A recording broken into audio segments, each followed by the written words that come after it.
Tell us about navigating the years between Sex and the City to Chicago Fire.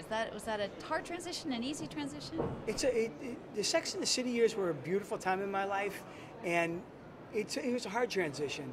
You know, everyone thinks there's this kind of like mystique of like, or myth, you're in show business and you make $1 million or something, and then you just go from job to job to job. But I'm much more of a character actor and have to find my way through everything. And it was some tough years in there. But the big thing for actors is we try to stay together, keep yourself sane, don't fall into drug addiction or alcoholism or whatever bizarre thing that actors do to themselves and destroy themselves and end up in the front of some magazine. And if you keep yourself together and you get another chance, I'm fortunate enough. We finished the show Sex and the City about 10 years ago. We did the movies in between, but I'm lucky to get another round of television in me. So tell us about that Chicago Fire. What is it and who do you play?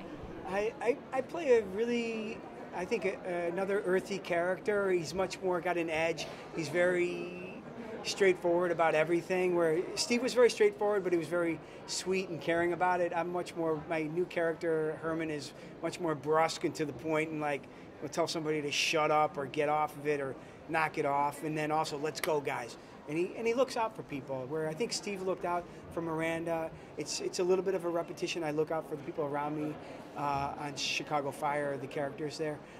But they're different characters. They have a different kind of a trajectory that motivates them. But they're good characters. How is it different shooting in Chicago as opposed to shooting in LA or New York? Well, one of the great assets for us in Chicago Fire is that had Chicago Fire been like Los Angeles Fire or New York Fire, I think it would have been jaded. I think we work really closely with the Chicago Fire Department and the first responders and the paramedics.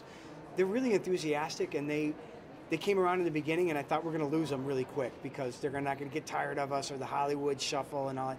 And I think a tribute to Dick Wolf and the show we put together, we have really good people, and we've retained a lot of the firefighters, the real firefighters, to work with us and the paramedics. And they really love the show. And that's the great element about these people with their great hearts, is they just infused us with really wanting to do a good job because they're around so much. So had we been in another city, I think if it had been more Hollywood, it would have been like, they would have been like, you guys are all the same and you just whatever, actors, and you're a pain in the neck. But we have a really great bunch of people. We really show up. We work really hard on the show. We get busted up. We get hurt. We get thrown into fires. They get really hot. Eyebrows have been singed. Chest hairs have been burnt. Some mild scaldings have occurred. But we were a safe show. But it's just the nature of the beast. It's a tough show. What do the firefighters do? Are they consultants? Are they there to help you get through those scenes? Yeah, we have a lot of fire consultants, but also all of the firefighters, like, we're guys that we're on trucks, so we run in, we bust open the door, we get the people out. Squad does special extrications or anything that's really technical, rappelling or the scuba stuff. But anytime the fire's being put out, the guys on the hose, those are all real firefighters. The guys walking around in the background, those are real firefighters. We have a bunch of real firefighters that are doing small parts on the show. They're great guys.